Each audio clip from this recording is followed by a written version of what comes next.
Now you can flip those plastics back up into place, put those 3 expanding rivets back in on each side, and we're going to move on to the front. All right, so as we move on to bag 4, there's 9 more. 1, 2, 3, 4, which are going to be the standard bolts with the smaller collars.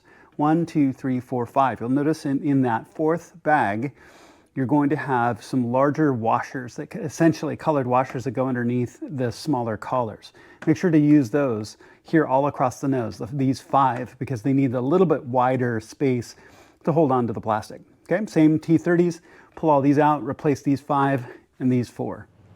All right, so some of the most visible bolts, those look absolutely fantastic, and we're just down to the strut braces here, which is that 5th bag.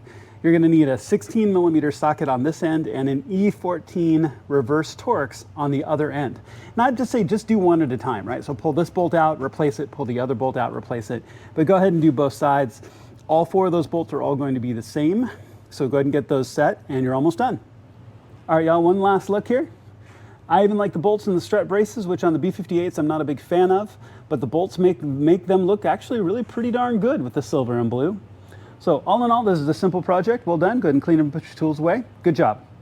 All right, y'all, so go ahead and clean up, put your tools away. You can tell this is not a hard project whatsoever. And don't forget, everything you need will be listed in the video description below, including the link to Downstar. That is just a fantastic company. You can tell this is not a hard install and really can spruce up your engine bay, add a little customization, and that whole rainbow of colors you can get from Downstar, you can match to your car and make it really truly your own.